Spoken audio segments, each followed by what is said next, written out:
আমাদের অনেকেরই এখন পড়াশোনা করতে মাঝে মাঝে খুবই বোরিং লাগে, টায়ার্ড হয়ে যাও।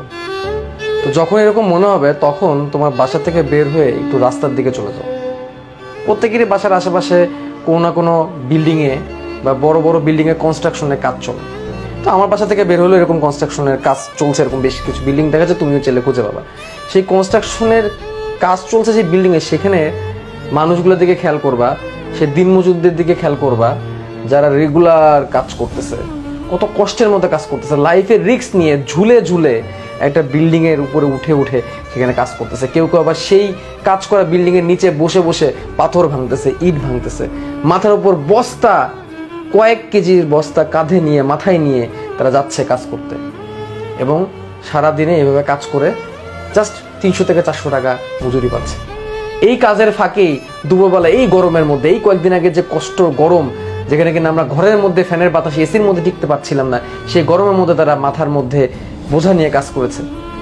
দুপুরবেলা খাওয়ার সময় জাস্ট ওই কনস্ট্রাকশনের পাশে দেখা যায় কিছু টঙের কিছু হোটেল আছে, যেখানে বসে বসে জাস্ট 50 টাকা 60 টাকা বা সর্বোচ্চ 70-80 টাকা খরচ করে তারা দুপুরের খাবার সারছে।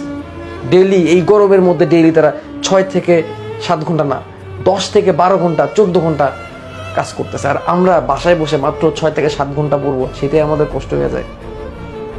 10 থেকে 12 ঘন্টা কত পরিশ্রম তারা করতেছে ডেইলি, এবং সারাদিন কাজ শেষ করে মাত্র 300 থেকে 400 টাকা নিয়ে তারা বাসায় ফিরে, এবং বাসায় ফেরার সময় বাজারের ব্যাগটা হাতে নিয়ে বাসায় ফিরে। এবং যখন যারা কষ্ট করে, সারাদিন যখন তারা কষ্ট করে, তখন তারা এটাই চিন্তা করে আমার বাসায় আমার ছেলেটা আছে, আমার মেয়েটা আছে, একটু পড়াশোনা করবে, পড়াশোনা করে এই আমার খরচের টাকা দিয়ে পড়াশোনা করে থেকে খেয়ে বড় হয়ে কিছু একটা করবে, এবং আমার নাম উজ্জ্বল করবে, আমার বংশের নাম উজ্জ্বল করবে, নিজের ফিউচারটা ঠিক করবে। এই চিন্তা করে তারা সারাটা দিন কাজ করতেছে। চিন্তা করে দেখো আমাদের বাবা মার কথা, আমাদের বাবার কথা, যে সারাটা দিন অফিসে কাজ করতেছে যাতে করে আমার প্রাইভেটের টিউশনির টাকাটা তারা জোগাড় করতে পারে, তোমার টিউশনির টাকা, তোমার কোচিংয়ের টাকা যারা তারা কি করতে পারে, জোগাড় করতে পারে। সারাটা দিন কষ্ট করে যাচ্ছে, খেয়ে না খেয়ে কষ্ট করতেছে।